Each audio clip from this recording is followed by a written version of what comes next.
Assalamualaikum warahmatullahi wabarakatuh. Perkenalkan, nama saya Aisyah Dwi Putri. Di video ini saya akan mempresentasikan hasil materi yang membahas tentang reformasi birokrasi, reinventing government, dan good governance beserta dengan kasusnya. Silakan menyaksikan. Baiklah, kita masuk ke pembahasan pertama, yaitu reformasi birokrasi. Apa itu reformasi birokrasi? Reformasi birokrasi merupakan salah satu pemerintah untuk mencapai good governance dengan melakukan pembaharuan dan perubahan mendasar terhadap sistem penyelenggaraan pemerintah, terutama yang menyangkut aspek-aspek kelembagaan, ketata laksanaan, dan sumber daya aparatur. Melalui reformasi birokrasi, dilakukan penataan terhadap sistem penyelenggaraan pemerintah di mana uang tidak hanya efisien dan efektif, tetapi juga reformasi birokrasi menjadi tulang punggung dalam perubahan kehidupan berbangsa dan bernegara. Dan adapun tujuan dari reformasi birokrasi yaitu untuk menciptakan birokrasi pemerintah yang profesional dengan karakteristik berintegrasi, berkinerja, bebas dan bersih KKN, serta memegang teguh nilai-nilai dasar dan kode etik aparatur negara. Masuk ke materi kedua, yaitu reinventing government. Reinventing government ialah suatu sistem untuk menjalankan wewenang dan kekuasaan dalam mengatur kehidupan sosial, ekonomi, politik dengan jiwa kewirausahaan di masing-masing anggota pemerintahan dan pejabatnya, atau bisa disebut juga dengan kata lain mewirausahakan birokrasi. Penerapan konsep ini tidak lain demi cita-cita negara manapun, yaitu untuk menciptakan pemerintahan yang baik. Oleh karena itu, dalam perombakan mendasar dalam sebuah negara agar tercipta good governance, ialah yang paling cocok dengan mengimplementasikan konsep reinventing government. Dengan menanamkan jiwa wirausaha ke dalam diri para pejabatnya, agar pemerintah Indonesia tetap mendapat tempat di hati masyarakatnya, maka pemerintah perlu melakukan berbagai usaha untuk memperbaiki diri.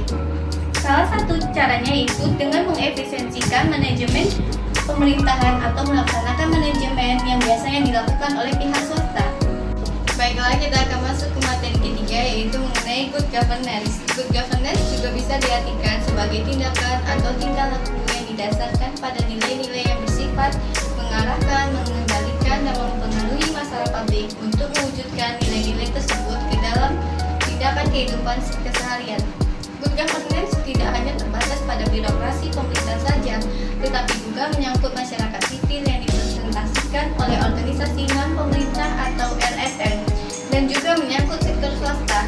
Jadi, istilah good governance tidak hanya ditujukan kepada penyelenggara negara atau pemerintahan, tetapi juga ditujukan untuk masyarakat dan sektor swasta di luar birokrasi yang terus menuntut penyelenggaraan good governance pada negara. Selanjutnya saya akan membahas mengenai kasus reformasi birokrasi dan good governance, yaitu kasusnya mengenai reformasi birokrasi sebagai upaya dalam mewujudkan good governance melalui kerangka otonomi daerah. Rendahnya kualitas, kapasitas, dan profesionalitas sumber daya aparatur masih menjadi kendala utama. Asumsi demikian tersebut dapat dipertegas berdasarkan hasil survei internal yang dilakukan oleh Kemenpari terhadap rangka daerah Kabupaten Bandung Barat. Dia menyatakan bahwa 119 sampel pegawai pemerintah daerah Kabupaten Bandung Barat atas integritas jabatan. Terdapat 55 orang pegawai atau 46,22% pegawai yang tidak memahami tugas dan fungsi yang harus dilaksanakan. Sebanyak 59 orang pegawai atau 49,58% pegawai yang telah memahami tugas fungsi yang harus dilaksanakan namun tidak memahami ukuran keberhasilan pelaksanaan tugas. Serta 5 orang pegawai atau 4,20% pegawai yang memahami tugas fungsi yang harus dilaksanakan dan juga memahami ukuran keberhasilan pelaksanaan. Baiklah, hasil survei tersebut menandakan bahwa kualitas dan kapasitas sumber daya aparatur pemerintah daerah Kabupaten Bandung Barat menunjukkan kenyataan yang mengkhawatirkan, yang harus segera diperbaiki melalui peningkatan kualitas aparatur. Reformasi birokrasi yang dijalankan pemerintah daerah Kabupaten Bandung Barat melalui praktik otonomi daerah sejauh ini belum ada menunjukkan tanda-tanda ke arah yang lebih optimal dalam upaya mewujudkan good governance. Hal ini secara posteriori cukup jelas ditandai dengan adanya fenomena korupsi para pejabat aparatur sebagai implikasinya. Selanjutnya saya akan membahas contoh kasus dari reinventing government, yaitu judulnya Kemitraan Pemerintah dan Swasta dalam Kebijakan Pengelolaan Sampah di Kota Pekanbaru. Dalam upaya pengelolaan sampah dapat dilihat bahwa laju produksi sampah tidak berbanding lurus dengan proses penanganannya. Sudah sewajarnya pemerintah daerah menyadari bahwa pengelolaan sampah tidak bisa hanya dilakukan oleh pemerintah saja, tetapi juga membutuhkan keterlibatan dari masyarakat serta pihak swasta. Sebab jika tidak ditangani dengan baik, masalah sampah akan menimbulkan berbagai permasalahan yang lebih kompleks. Kemitraan pengelolaan sampah di Kota Pekanbaru berdasarkan logika reinventing government. Kebijakan memberi wewenang kepada pihak ketiga dalam urusan pengelolaan sampah adalah bukan hal baru dalam kebijakan pemerintah.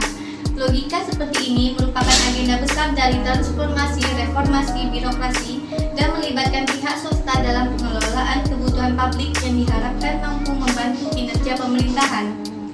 Dalam hal ini, pemerintah Kota Pekanbaru telah mengeluarkan suatu kebijakan pelimpahan wewenang pengelolaan sampah kota kepada pihak swasta. Pemerintah daerah Kota Pekanbaru secara faktual terlihat kurang mampu dalam mengelola pengelolaan sampah, mulai dari pewadahan, pengumpulan, serta pengangkutan. Hal itu terlihat dengan tidak seimbangan kekuatan sarana-prasarana pendukung dan armada sampah dengan produksi sampah yang setiap harinya bertambah. Maka disinilah dibutuhkan peran dan keterlibatan swasta. Penggandengan swasta dalam pengelolaan sampah tentunya akan lebih menguntungkan pihak pemerintah Kota Pekanbaru jika dibandingkan pengelolaan sampah diurus oleh pemerintah Kota Pekanbaru. Salah satu alasan pemerintah Kota Pekanbaru melakukan kebijakan swastanisasi pengelolaan sampah yaitu berkenaan dengan efisiensi anggaran.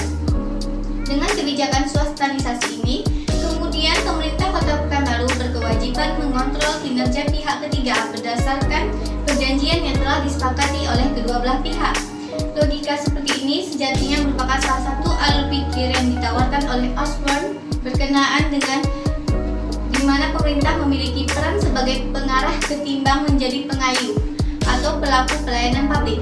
Dengan ini logika seperti ini pemerintah tidak disibukkan dengan hal-hal yang bersifat teknis, namun lebih kepada kebijakan yang bersifat strategis. Dan oleh karena itu, semangat seperti ini merupakan bentuk nyata dari pemerintah Kota Pekanbaru dalam upaya reformasi birokrasi melalui logika reinventing government. Baiklah, sekian hasil presentasi dari saya. Mohon maaf apabila ada kekurangan dan kesalahan. Wabillahi taufiq wal hidayah. Assalamualaikum warahmatullahi wabarakatuh.